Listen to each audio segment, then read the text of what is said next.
Good afternoon. My name is Alex Taylor, and I'm here with Dr. Dawne Irving-Bell, PhD. She is a reader in learning and teaching in the Center for Learning and Teaching at Edge Hill University in the United Kingdom. She has a wide array of research subjects, including forming learner identities, the use of technology to enhance learning and visual thinking, all with a focus on STEM subject areas. Dr. Irving-Bell is passionate about inspiring students to achieve their highest potential. She believes that the best way to achieve this goal is to create a nurturing environment where mutual respect drives a conversational approach to learning. She works in a number of positions with various organizations aimed at creating a higher pedigree of education on a global scale, including the Scholarship of Teaching and Learning, the Center for Higher Education Research and Evaluation at Lancaster University, International Federation of National Teaching Fellows, and the Staff and Education Development Association's Conference and Events Committee, just to name a few.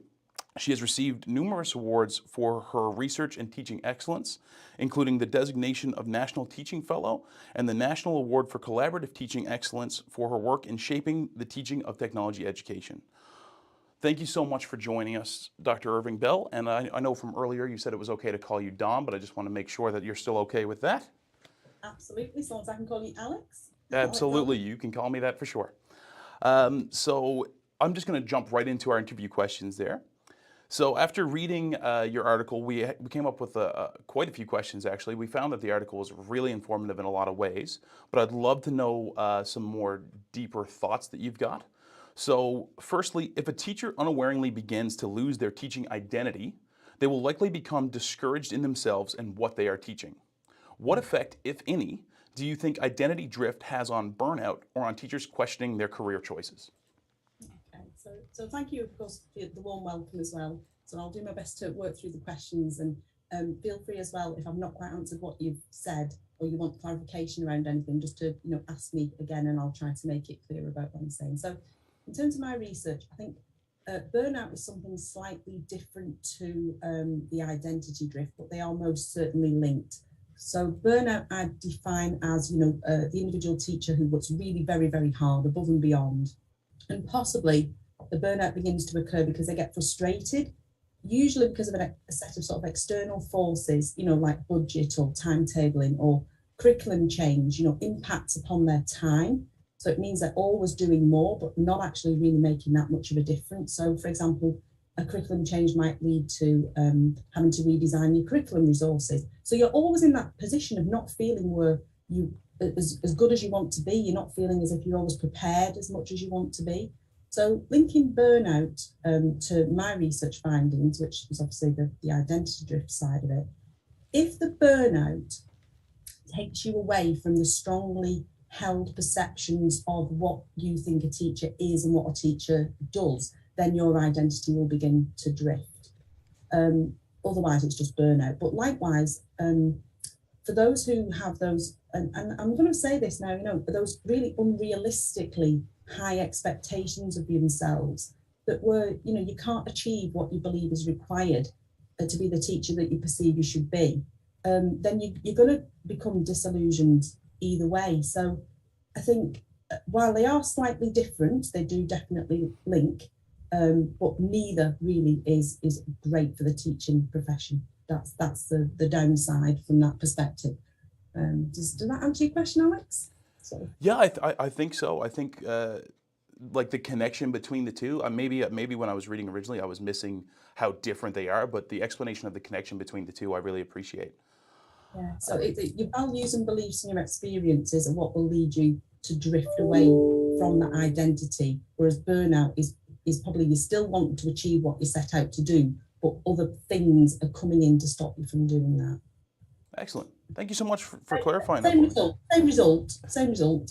Probably teacher attrition, but slightly different nuanced rationale as to how you got there. Okay. So most of our class had limited experience with technology and skill trades prior to beginning our one-year program. Technology education involves craft knowledge and applied skills that aren't common outside of the field. If a lack of knowledge in a specific subject area leads to teachers being unable to find their teaching identity, is 1 year enough to develop proper subject knowledge in this area? Okay, so this is a really interesting and really, really great question. It sounds like you guys are following a similar program to what we call over here in England as a PGCE. So you already have your degree and you're spending 1 year to train to teach. And in that time, you're expected to get all of the subject knowledge, skills and understanding that is necessary to be able to make you an effective teacher in technology education. So with regard to the 1 year, everybody is different. And irrespective of whether some people have 1 year or 10 years, in some ways, the physical amount of time that you've got is irrelevant, because some people can pick something up in a minute and it'll take others, oodles of time, a lot longer to grasp the same notion or concept. So from my perspective, it's more about how you're using the time that you have and about you learning how to learn. So for me, it's around you becoming an autonomous learner, becoming a lifelong learner, knowing how to approach new learning. And it's great we're talking in terms of technology education, because specific to technology education, the skills, knowledge and understanding you are learning now, the chances are 20 years time, you're not going to be teaching the same thing. So it's absolutely key that, you need to be able to learn how to learn.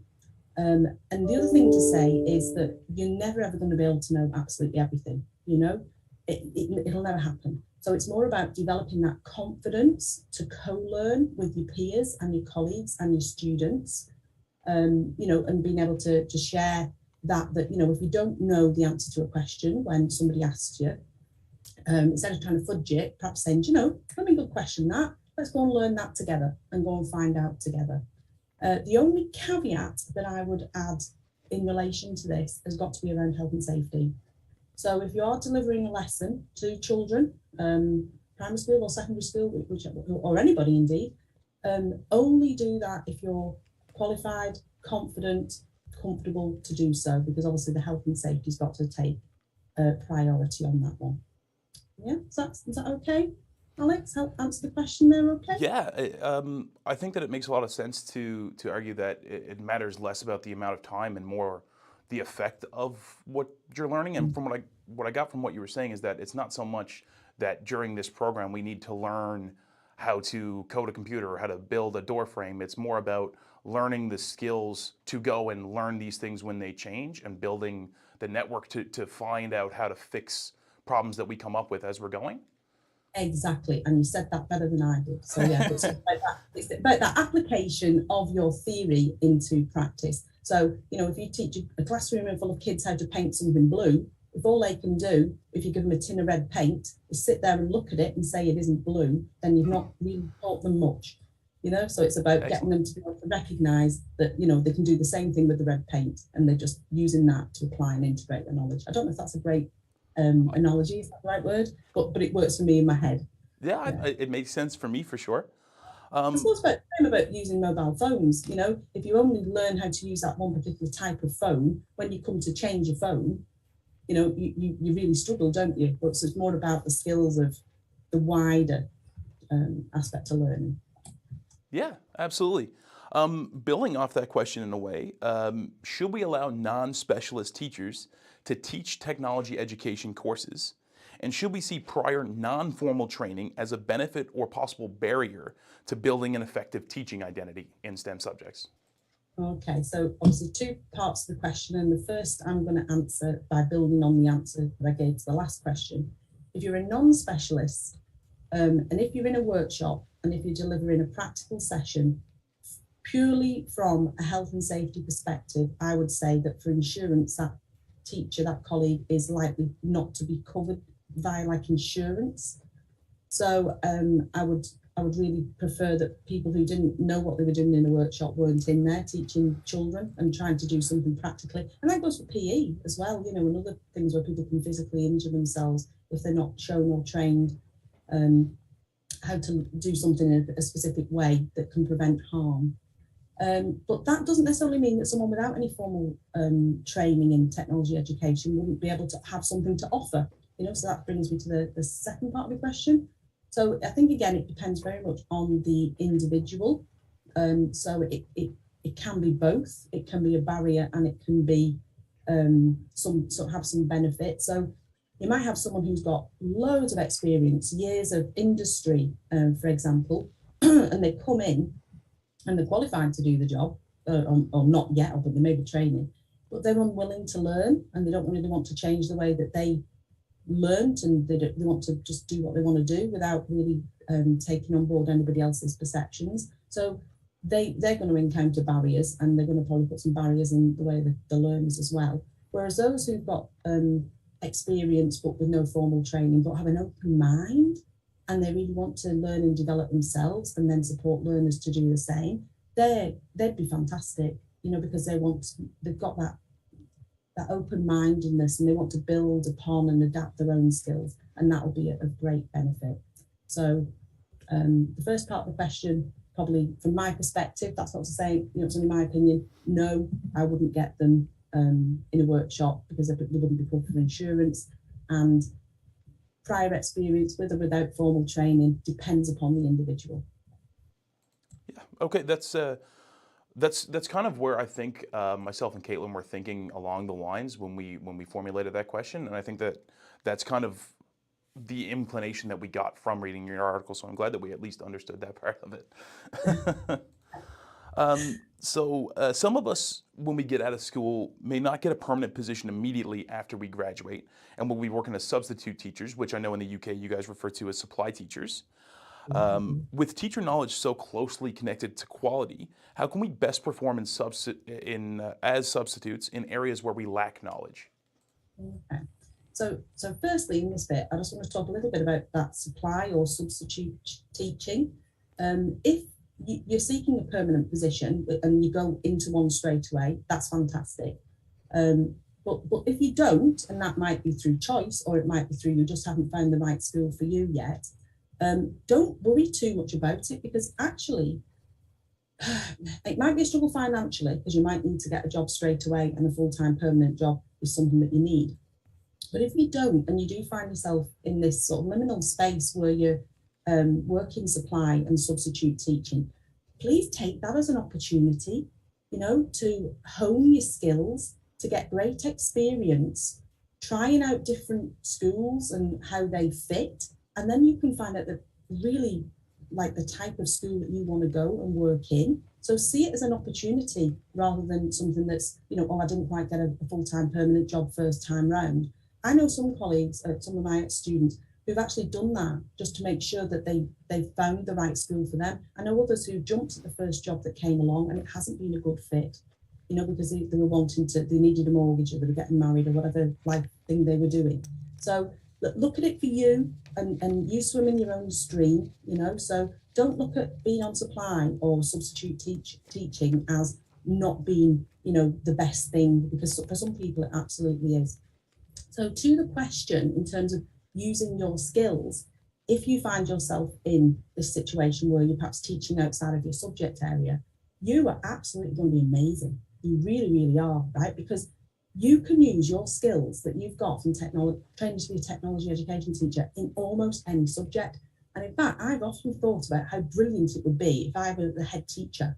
I'd teach the whole curriculum from the whole school through technology. So if this happens for you, take the opportunity and use it to your advantage. So create opportunities for your learners to apply and integrate their knowledge, in the subjects that you're teaching. So say you're in a supply situation and you're teaching maths or science. So obvious examples there that you can use your skills to bring that curriculum to life. But you could be in a geography lesson. So you could be doing the same thing around, transport or the built environment, or geographical changes and shifts. PE, you could be looking at the physiology and the fulcrums and, structures and scaffolding and stuff, how the skeleton works and fits together. So I think take things, even though you think initially they may not be quite where you wanted to be, try to flip that every single time and think, well, how can I move this to my advantage, But I think you guys in situations where you're informing the other teachers around you, watching you in there, will be like, wow, never thought to teach geography in this way or history in that way, So I think it's a plus. I really do. So, given that argument, do you think that it's beneficial for us as tech ed teachers to include cross curriculum connections in the way that we teach the tech ed courses? Like, should we bring things that we do know from other courses, or even things that we've learned through our time as substitutes, if we do spend time as substitutes, and then Yeah, create projects and assignments that kind of build on that? absolutely. If you can and it's appropriate and other people, will help, you can get like a community of practice around yourself and create something really quite special. And the children will buy into that, your pupils will buy into that every day of the week, and you're not just teaching them then about a subject. I mean, just before this call, we just had a little quick chat, didn't we, Alex? About that, the value of education, not just learning it from a knowledge perspective of getting knowledge and not being able to do anything with it, actually just having that so that you can put it into practice, and that brings a curriculum to life for so many children, and they can see value in something. It's a little bit like sometimes I used to teach graphic design, and a lot of them would be like, well, I'm never going to be a graphic designer. No, but you can use the skills that I'm showing you now in presentations, and for other things, and to make some of your bits of your work look better and develop skills in other ways. So it's that transferable skills. So yeah, if you can, it's appropriate. Yeah, and sell yourself when you go for interviews for teaching posts that you can do this, because you can. Excellent. Yeah. So, a slight pivot there. What are some examples of personal beliefs that can be counterproductive to a teacher's development and teacher identity? And what can be done to recognize these beliefs in order to manage them? Okay, so experience-related beliefs, those values and those experiences that people may hold around teaching that they've developed as pupils themselves, that may be counterproductive. So if I give you a couple of examples, and we'll sort of look at them from different perspectives. So if you come from industry, right, so you might start as a real big plus, and you've got loads and loads of subject experience, and you've got that in the context of the real world. And in fact, and I've had this with a couple of ex-students, they've known more than the teacher and the mentors that they're working with in the schools. But just because they have a real good grasp of the subject, it doesn't mean they know how best to teach it. And if they come to the course thinking they know it all, and they've perhaps learnt in a way that isn't in line with the way that it's being taught now, so unless that person's open to learning, they can very quickly find themselves at loggerheads with the people around them. So your use of custom and practice in the workplace setting doesn't always mean you're going to be modelling best practice for the children. So if I go back to health and safety as an example, you think about the workshop, you might be so used to cutting wood, for example, or whatever material it is, but you're not always using jigs, and you're not always using clamps, because it's not really done sometimes. It's time saving. You're not putting an apron on. You're not putting the goggles on all of the time. So it's around things like that you need to be careful, and things like that can start to sabotage your own development. Another example, and I don't know if you cover food within your tech ed, but they do over here in England. So if you get an ex-chef as an example, they come in and they chop the food, don't they, in a very, very specific way. Oh my goodness me, if you've got children to try to copy that, you'd end up with children with no fingers. And another example is sometimes your belief around your subject knowledge. You might need on occasion in a teaching environment to teach something that isn't always correct. So I'm going to use pasta as an example, and the best way to cook pasta is to chuck it into water that's already boiling. But if you're in a classroom and you've got 4 hobs on the oven with 4 children around, and you wait for the water to boil, and then you've got children throwing pasta into pans, that's a recipe for an absolute disaster. So in a lot of schools, they teach something knowingly that isn't the right way to do it, but it's a safer way to do it. So they already put the pasta in first and then bring it to the boil. So that's sort of one example. And then another example could be around you wanting to teach as you were taught. So, you may be with some colleagues in school, and they may be saying, well, let's, look at problem-based learning, or get the children into groups, and get them talking and working with each other in a different way. But because you weren't taught in that way, you want to do something that may be a little bit more didactic in approach. And especially when you're learning to teach, because that's related to control and authority, and it feels safer if you have children in rows and it's very teacher led, and they are working at your pace and you are in control of everything. So that is an issue there, that it's not only your experience related belief and it's how you think you should be taught best, but it's also around you maintaining control. So if you do on that occasion try to do it the way you're perhaps being encouraged, and the class does go mad and you do lose control, you very quickly want to jump back to that safe space. And again, that will lead to a loggerheads with the people you're working with, possibly a self-sabotaging behaviour, and that leads nicely to the final part of the question, with how to address this. I think you've got to have strong mentors. You've got to be able to learn how to teach in a safe space. It's no good trying to be another way. Another way is you being told, and they want you to teach in the way that they teach, and that doesn't suit your style. So I'm quite an open type of person. I like groups. I like kids mooching about the place. So when I was training to teach, oh my goodness me, I had one teacher, and they had the lessons set out every single week with the set handouts, and the children were like little robots and had to work through this scheme of work, whether it was appropriate to them or not. They wouldn't deviate from this scheme, even if something came up in the news that would have been really appropriate to cover at that point in time, or something had happened with the weather outside or something locally. So I think having a safe space in which you can practice and really hone your skills, and you can be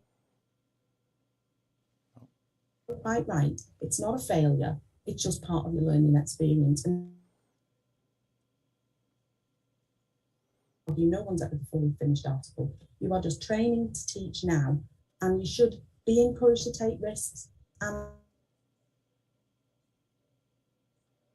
if you don't have any mistakes, the day you have it, gosh, you're going to come crashing right down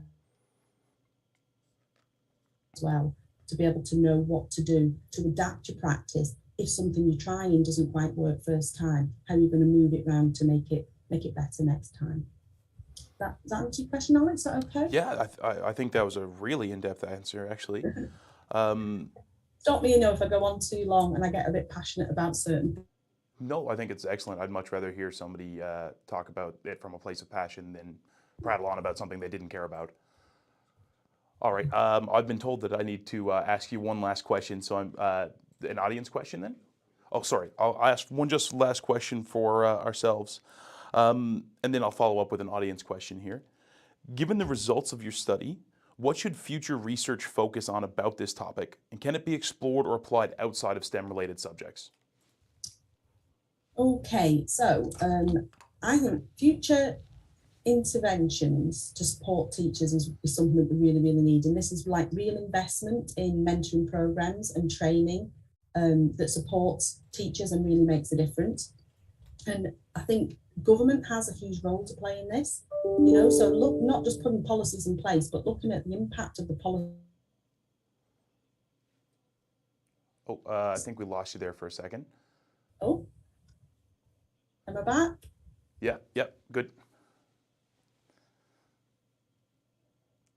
From the role of government, I think I was up to chatting about investing in the training and support and things that are going to make a real difference to the lives of teachers. And I think we really need to work on the impact of policy on the real lives of teachers. So what's that like for them in practice?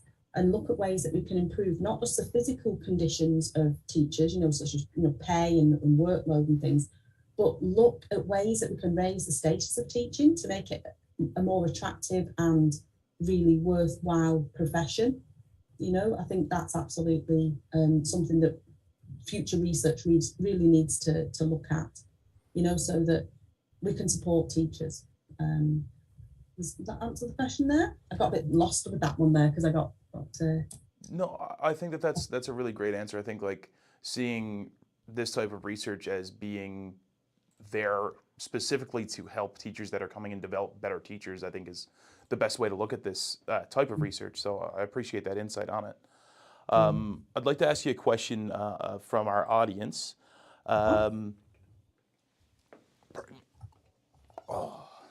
Let's see. Ooh, this is a long one. Oh God. Your study Oh, looked at STEM teachers as a group, at least in North America. Intermediate and secondary technology education and people who teach it is often viewed very differently from science and math. Based mm. on your research, how might the identity of tech ed teachers differ from those of math or science? And how might those differences impact the professional and personal development of these teachers? Oh my goodness me. Okay, so I'll come from I'll come from the UK perspective, which is sitting in a good place at the moment because we have teacher training bursaries. I don't know if you've had them over there. So when I did my study, which was taken over 6 years of my life that I'm never going to get back, but it's so worth it. Um, the design and technology aspect didn't have any teacher training bursary. So we lost a lot of great potential candidates to maths and science were to train to teach physics as an example. They would get up to £40,000 a year just to train to teach, which by the way is double the starting salary of a teacher at the time. So in terms of people training to teach technology education, I think you're a really dedicated, devoted group of individuals who are doing it because of the love and the passion for the subject and not necessarily always for the financial reward. But in England as well, sometimes we are seeing some of the teachers being paid more because it's harder to recruit maths teachers or physics teachers than it is tech teachers. So they're paying them slightly more as well when they start in the profession. So in terms of the impact on the individual, there's some inequities there actually from the point of view training to teach, so you're not getting as much bursary. You're seen as not as or perceived potentially as not being as important as a teacher of maths or science.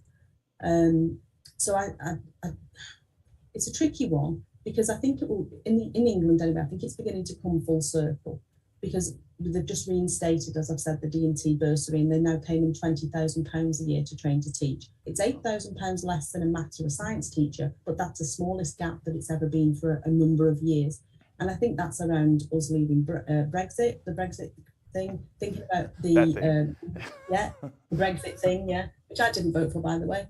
I think it's around thinking about our manufacturing base and our future skills.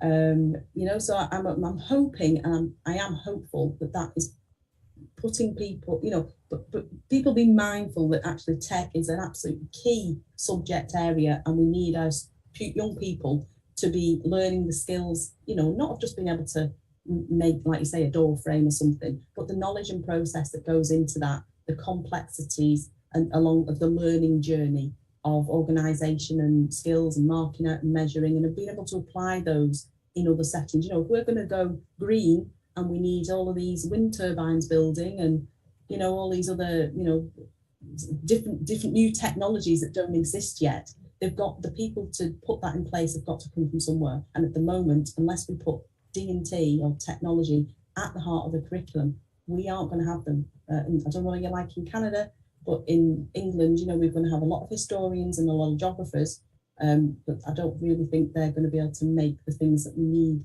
in the future to make us sustainable. Does that answer your audience member's question, do you think? I would hope. I think it answers from my understanding of what the question is, and I'll ask them to follow up with myself and make sure, and I'm sure we can email you if they've got another question. We do have to end the stream here, I believe, but just on a he said that it absolutely answered the question. Thank you. On a side note, we actually, when we finish our program, we'll start at a higher pay scale than teachers outside the tech diploma. So it's inverted here, which I thought was pretty interesting. But that is brilliant. But that just shows how you guys over there are valuing tech ed more than we perhaps are here, and hopefully we'll follow your lead. We don't get paid to go to school though, so that's a nice difference. I wouldn't mind a £20,000 bursary. But I do believe we have to end the stream there. So like I said before, if you don't mind just holding on at the end, we'll just have a quick discussion. And thank you everyone for tuning in. Yeah, thank you everyone for listening.